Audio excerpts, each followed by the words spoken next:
everyone for joining into your next session of Business Owner and Health Professional Series.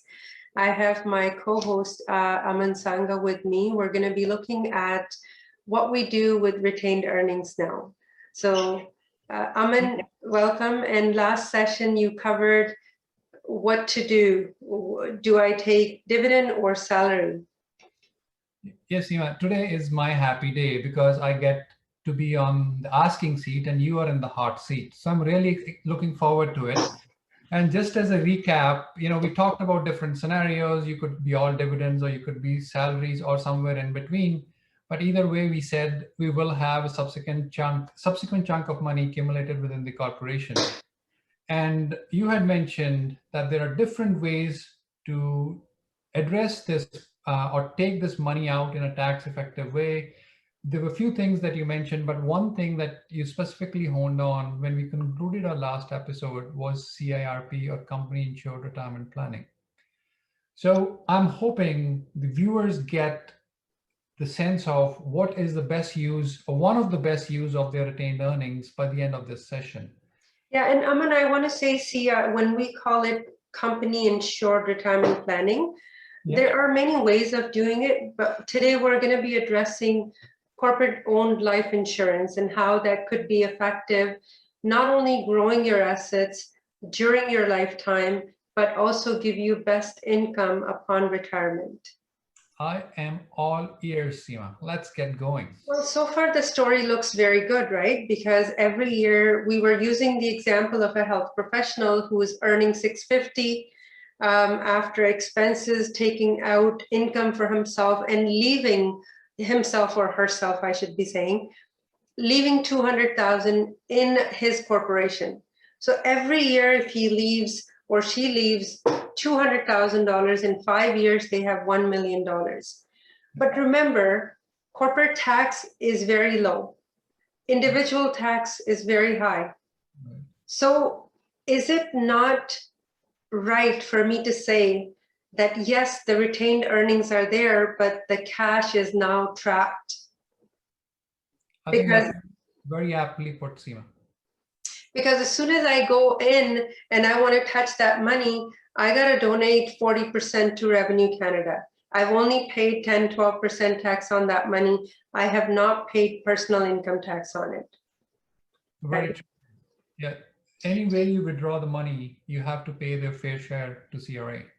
Yes, and CRA is not happy when corporations are earning a lot of passive income.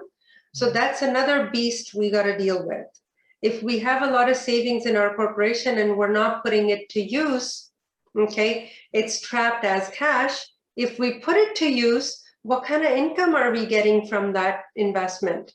If we're getting passive income, then we're again trapped because we're going to be losing that preferential tax rate that our corporation qualifies otherwise. Right. So one of the strategies that I have used with a lot of my clients, first, let's look at what a typical asset allocation is for the corporate retained earning. So if I have $1 million in my corporation, usually I would have 600,000 in stocks, 350,000 in fixed assets, and 50,000 in cash for emergencies, right? That's a typical asset allocation that we see. Very right, Seema. That's a typical 60-40 portfolio that's being used, for a thumb rule for financial planning purposes. But I think there's more here, given where rates are. How effective do you think the fixed income corporation, the portion of the portfolio is with the current allocation? So fixed income with low interest rate environment is not really earning anything. Right. And that has been a sad story because your equities are earning, fixed income is not earning, so your money is not growing effectively. On the other side, you're concerned about the passive income rule and you don't want to lose the preferential tax rate for your corporation. So these are the two big problems that we're taking care of by offering someone a corporate-owned life insurance. And I'm putting it in very simple words. I've seen so many presentations on YouTube where I think advisors knowingly or unknowingly make this topic so complex that a usual client of ours does not understand. So what I have done is I've taken the 350,000, which is what was sitting in your fixed income account, not earning anything. And I invested the $350,000 in a life insurance policy, which is owned by your corporation, not by the health professional, not by the business owner, but the corporation. Right. Okay. So the dollars are not coming out of the corporation. Right. I think that's very good to know for clarifying that, Seema. So it's basically the company that bought the policy, the company is the beneficiary of the policy, and you're basically doing the cash is moving from one account to another account, which is Absolutely. Absolutely. So with the $350,000 invested, we have a policy that's taking care of insurance policy that is corporate owned. Money is invested in that. So we're not going to see any tax slips at the end of the year.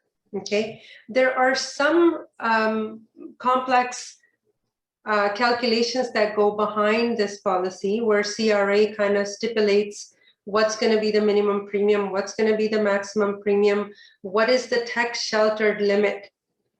So, the way I explain it is your TFSA is one of the best gifts that CRA could give you. right. Okay. The second best gift that CRA has allowed for you is a universal life or a whole life policy, because the investments remain tax exempt up to a certain limit.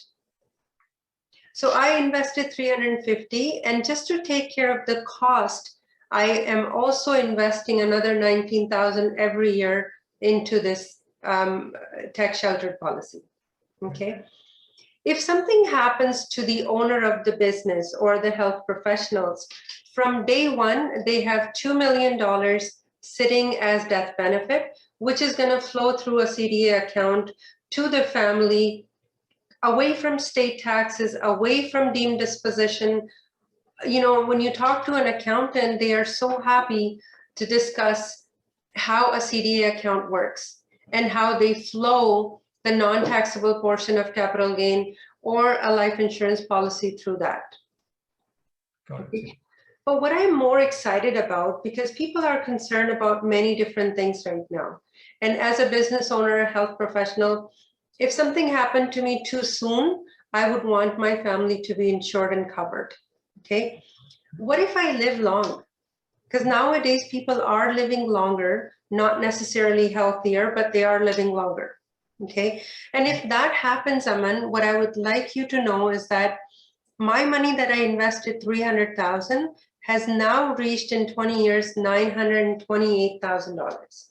That's my cash growing within the policy. Right. Okay. Right.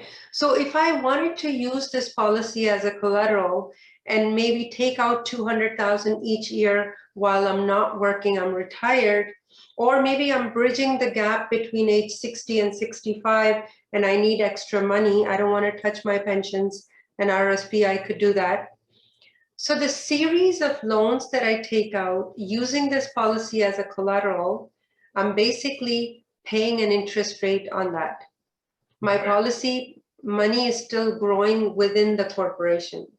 So there are so many benefits. I don't want to confuse anyone any more than I should on this page. But as you can see, there is death benefit that's growing. Okay.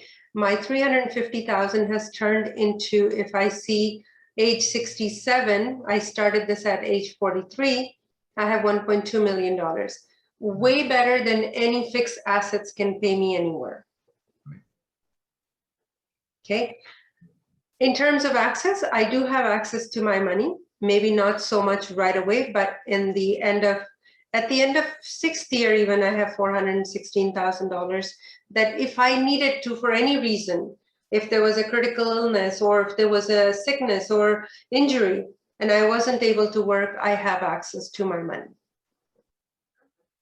Okay. Aman, what I want to tell you is that there are three things that business owners and health professionals are concerned about. One is, what if I get sick?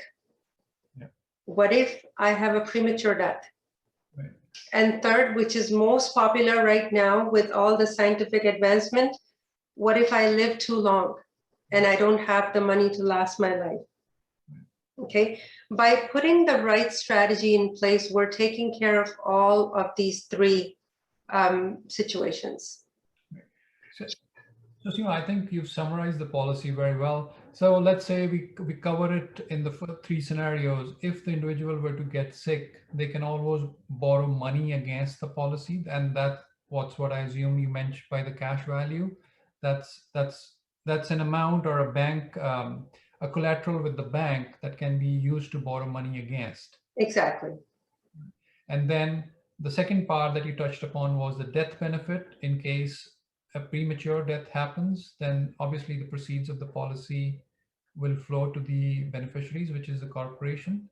Mm-hmm. And then the part you mentioned about the CDA, which is distribution further to the heirs. That's right. And then if I live too long, then the cash value still comes back into play, where I can borrow against the policy and support my lifestyle. That's right. That's right. I also, there are so many usage of these policies. And one of the ones that I can tell you about very close to my heart is someone who's not well, currently living in a facility care, has a policy of small $500,000, and he's made the beneficiary his grandson who's taking care of him.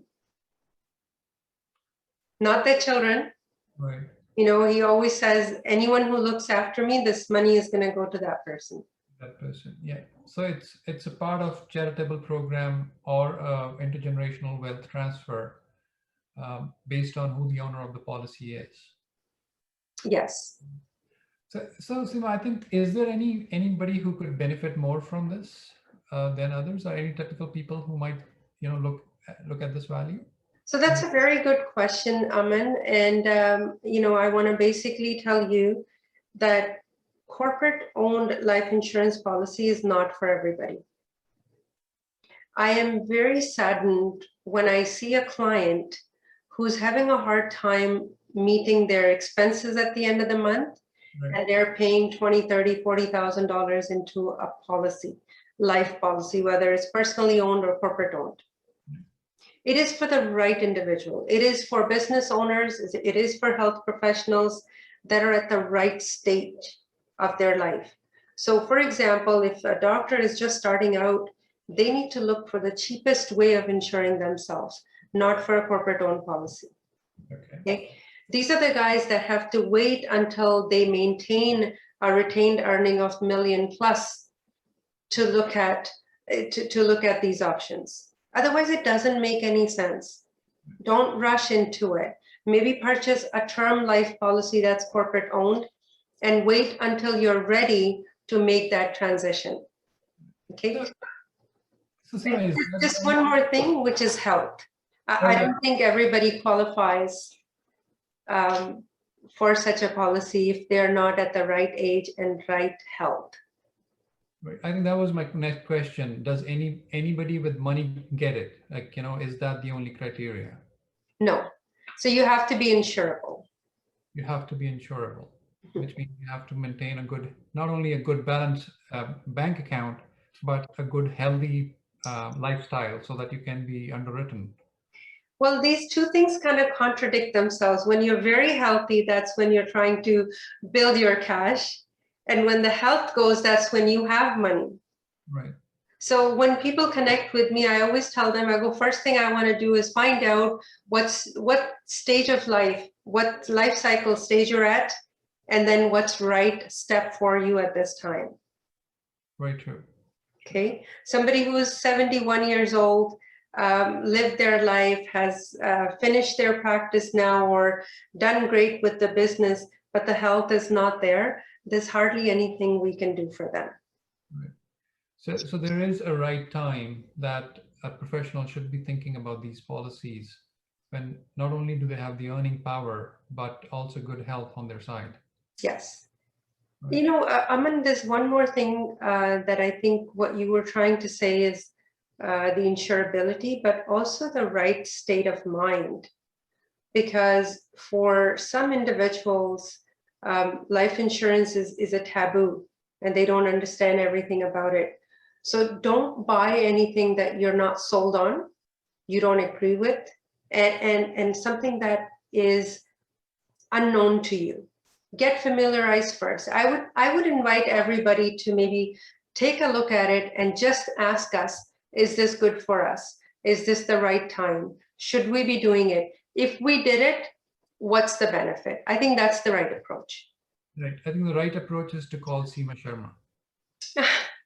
Or Aman Sangha for that matter, or both of us. I think both of us, the way we work with our clients is that we want to make sure we're doing the right thing before we do anything else. Thank you for that vote of confidence, Seema. Thank you, and I hope you enjoy your week, and we'll see you soon next week with another great idea.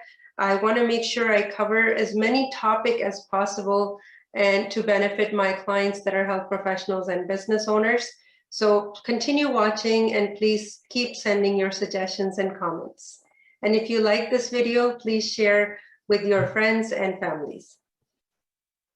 Thank you, Aman, for your time. Thank you, Seema. Thank you.